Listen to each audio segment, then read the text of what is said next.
What's up, everybody? Today, I want to go over building the why. I think this is the single most important thing. I think everybody's heard this: no why, no buy.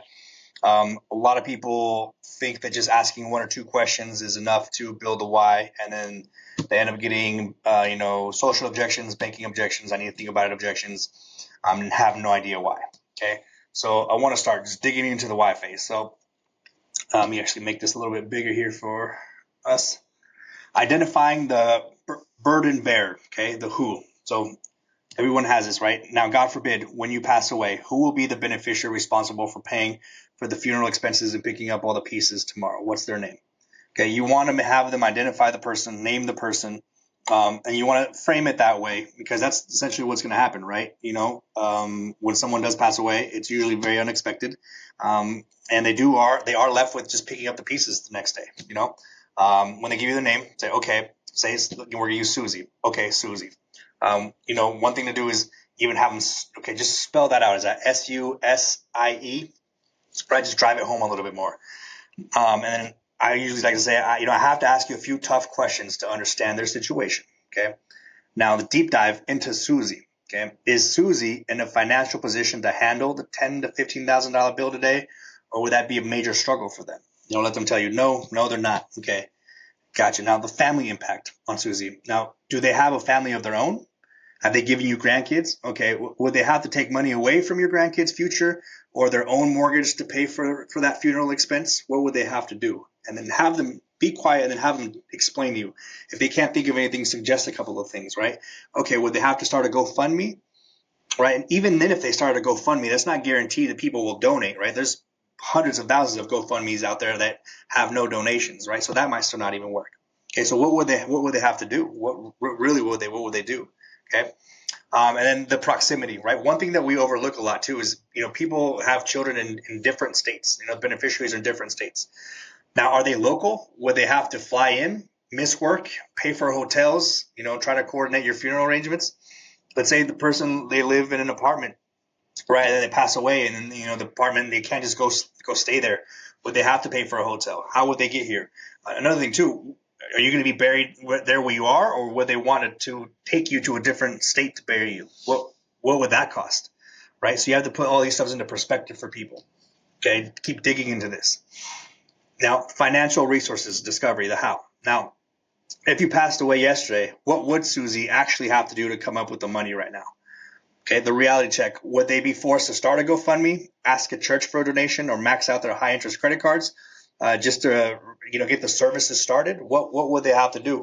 And then force them to kind of visualize that and answer those questions. Right? It's very, very important. A lot of people that even are in life insurance don't have policies on themselves because they don't have they have never visualized that for themselves. Okay. If they say, I have savings or assets, yeah, I hear you, but let me ask you about those savings, okay? The allocation. Is that money meant for emergencies while you're alive, or is it okay for it to all be wiped out for the day you pass away, right? Or did you save that for something that, for them to do something special with it, for them to buy something with it, pay off their house, or buy their first house or something like that? Is that what you have that for? Or it's okay for it to just be gone on your funeral expenses, okay? Now, also, a lot of things people don't consider, a lot of affluent people have money, they still have life insurance accounts, policies for this reason. Okay, is it an account that's in your name, or would they have to go through probate? Are you familiar with how long probate court takes? A lot of people don't know this, right? So just because you have a savings account and you pass away, it doesn't mean that your loved ones can access the money the next day or the next week. It has to go through probate court. Even if you're married and you just don't have your if it's just your name and not your wife's name on it, they can't just walk into the bank and take that money and use that money, right? It has to go through probate court. If they have the house that's paid off, yeah, that's amazing. But is it in your name or is it a trust name? If it's in your name, that has to go through probate court, right? Probate court can take anywhere from 3 months to a year and a half, 2 years sometimes. And what are they going to do in that meantime? That's why a lot of people that are in this position that have savings or affluent people still have a life insurance policy because it pays out within 48 to 72 hours of something happening to you, right? The purpose. Would you rather have a plan specifically designed for the funeral so that your other assets can go to the people you love instead of the funeral director, right? Visualizing the day of, okay, the experience. Have you ever pictured what the actual day would look like for Susie? Okay. again, bring that back into their mind. Okay, who is the first person that they would call? Do they even know which funeral home to contact, or would they be scrambling during the worst week of their life? Okay, they're going to have way too many problems already when that happens, when something happens to you. So money, figuring out how to pay for something like this should be the last thing. It shouldn't even be a factor, right? That's why we're doing this. Okay, and emphasize that with these customers. Okay. Now, the knowledge gap. Does Susie know your specific wishes, or would they be guessing? Okay. Do they even know? Do they even know what you would like? Okay. The grief versus the hustle. Do you want them to be focusing on remembering your life, or do you want them to be hustling for money and negotiating with the funeral directors that day, that week? Okay. Well, how do you want that week to transpire for them? Okay. Income protection and lifestyle. Survival gap. This is crucial if spouse or dependents are involved. Okay. Is your home a single or dual income household? Okay. The survival gap. If you pass away, how much of the monthly household income disappears instantly? Okay. A lot of these customers are on, Social Security or disability. The wife is on those Social Security, disability. The husband is as well. A lot of people don't know when one of them passes away, they don't continue to get both checks still, right? 50% of it is going to drop. Okay. If you pass away, how much of the monthly household income disappears instantly? If your income stopped tomorrow, would your spouse be able to maintain their current lifestyle? If they have a house, will they be able to continue to pay the mortgage? Would they have to sell the house? Will they keep the house? Even if they're going to sell the house, right? Okay, cool. Like, how long could they afford to continue to make the mortgage payments, right? If the house is paid off, great. Can they afford the property tax? The property taxes is through the roof. Would they be able to afford to continue to make those property taxes and then pay all the bills? Would they have to downsize?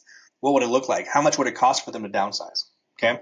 There's a lot of these, think about it like a tree branch. You ask a question and then other questions branch off of that. You keep asking all these questions until you're painting a vivid image for these customers of what it actually would look like when they do pass away. All right. Next, this lifestyle shift.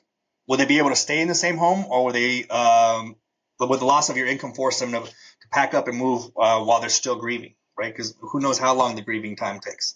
The dependents, if the income stops, what is the first thing your family would have to stop paying for or go without? A lot of these customers that we talk to, unfortunately, they are on Social Security, disability, unlimited income, and they'll tell you I have $300 or $400 left over at the end of the month, and that's paying your bills.